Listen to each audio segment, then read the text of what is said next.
శాసనసభ్యులకు నిర్వహించే ఆటలు కొత్త సాంప్రదాయం కాదు, పాత సాంప్రదాయాన్ని కొనసాగిస్తున్నామని గౌరవ స్పీకర్ అయ్యన్న పాత్రుడు అన్నారు. శాసనసభ్యులకు ప్రత్యేకంగా నిర్వహించిన ఆటల పోటీలను క్రికెట్ బ్యాట్తో తొలి షాట్ ఆడుతూ ప్రారంభించిన గౌరవ స్పీకర్ అయ్యన్న పాత్రుడు మాట్లాడుతూ ఎన్టీఆర్ హయాంలో వీటిని నిర్వహించేవారు. అప్పట్లో కల్చరల్ ప్రోగ్రాంలు, ఆటల పోటీలు జరిగేవని, రవీంద్ర భారతిలో నిర్వహించిన కల్చరల్ ప్రోగ్రాంలో నేను కూడా ఎమ్మెల్యేనే కదా, నాకు అవకాశం ఇవ్వండి అని ఎన్టీఆర్ని అడిగాను. పోటీలో పాల్గొంటానని చెప్పి దానవీర సూరకర్ణ ఏకపాత్రాభినయాన్ని ప్రదర్శించి అవార్డు దక్కించుకున్నారు అని గుర్తు చేసుకున్నారు.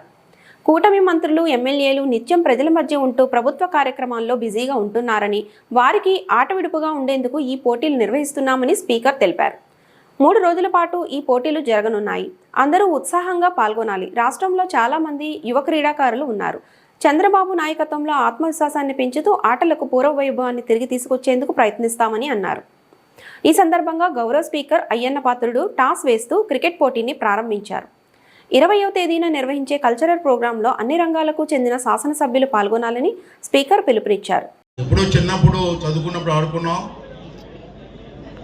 తర్వాత ఇది ఇందాక మనకు ప్రెస్ వాళ్ళు అడిగారు, ఈ సాంప్రదాయం కొత్తగా పెడుతున్నారా అని. ఇది కొత్త సాంప్రదాయం కాదు.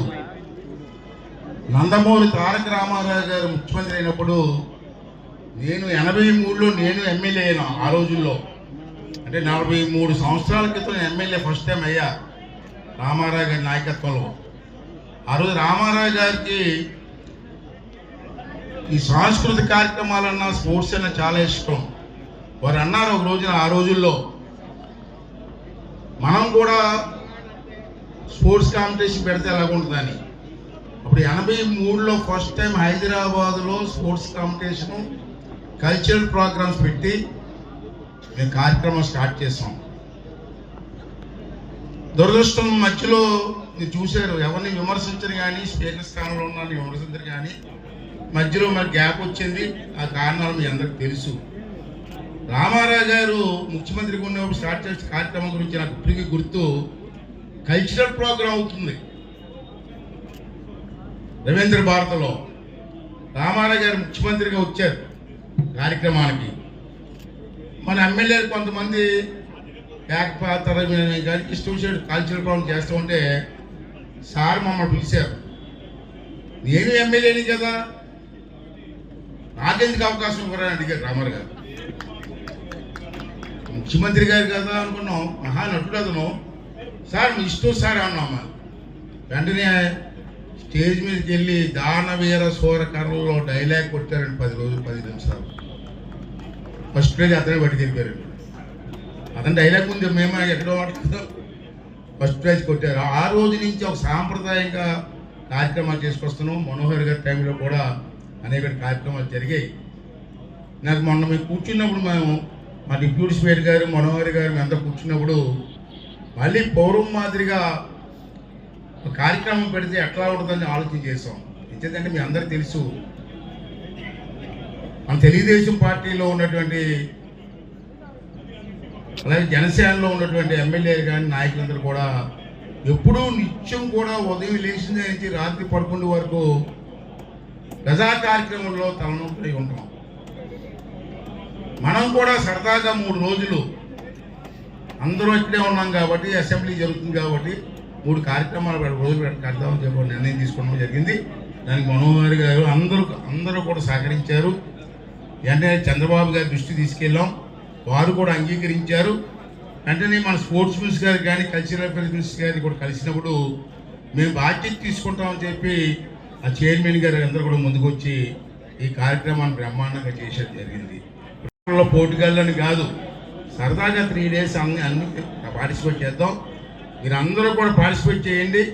పార్టిసిపేట్ చేసి మరి ఒక నూతన సాంప్రదాయం కాదు కానీ సాంప్రదాయం కొనసాగించడం కోసం మీరు అందరూ కూడా సహకరించవలసిన అవసరం ఉందని చెప్పి ఈ సందర్భంలో మనం చేస్తూ, ఇక్కడ ఈ మన ఎమ్మెల్యేలు కూడా చాలామంది స్పోర్ట్స్ మ్యాన్స్ ఉన్నారు. నాకు తెలుసు, గన్నబాబు మన విశాఖపట్నం ఎమ్మెల్యే గారు ఇక్కడ ఉన్నారు. వారు వాలీబాల్లో నేషనల్ టీంకి ఆడారు. అతను వాలీబాల్లో వారితో పాటు నేను జిల్లా టీంలో వాలీబాల్ ఆడాను ఆ రోజుల్లో చదువుకున్నప్పుడు. ఇప్పుడు కాదు, 2 వయసు అయిపోయింది, ఇప్పుడు అంతా అయిపోయింది. ఆ రోజుల్లో. అతను నేషనల్ స్థాయిలో ఆడారు. అటువంటి చాలామంది క్రీడాకారులు మీలో కూడా ఉన్నారు కాబట్టి ఈ 3 రోజుల కార్యక్రమాన్ని విజయవంతం చేయడం కోసం ప్రతి ఒక్కరూ మధ్యాహ్నం 2 గంటల వరకు మనకి అసెంబ్లీ ఉంటుంది. 2 గంటల తర్వాత భోజనం చేసి అందరూ కూడా స్టేడియంకి వస్తాం. ఈరోజు వచ్చినట్టే రేపు వస్తాం, ఇల్లు కూడా వస్తాం. నైట్ 8 o'clock వరకు ఇక్కడ సరదాగా మనం పార్టిసిపేట్ చేద్దాం. 20వ తారీఖు సాయంత్రం కల్చరల్ ప్రోగ్రామ్స్ ఉన్నాయి. ఆ కల్చరల్ ప్రోగ్రామ్స్లో కూడా మన ఎమ్మెల్యేలు పార్టిసిపేట్ చేయాలి.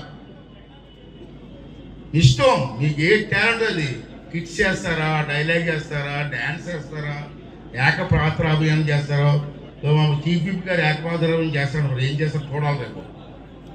అందరూ మీ ఇష్టం వచ్చేటి త్రిపులార్ గారు కూడా ఏదో కిట్ వేయాలి, మంచి కిట్ వేయండి. దారవీర సూరకర్ణ ఓకే.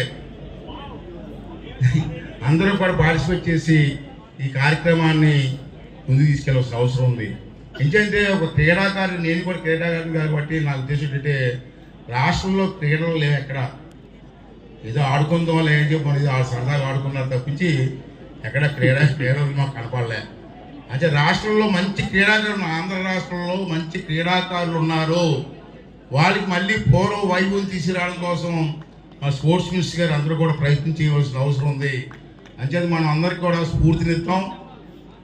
చంద్రబాబు గారి నాయకత్వంలో ప్రతి జిల్లాలో కూడా స్టేడియంలు కట్టి మళ్ళీ పూర్వ వైభవం తీసుకొస్తాం క్రీడాకారులకి అని చెప్పి ఈ సందర్భంలో మీ అందరికీ మనం చేస్తూ ఈ 3 రోజులు సరదాగా ఈ కార్యక్రమం విజయవంతం చేయండి.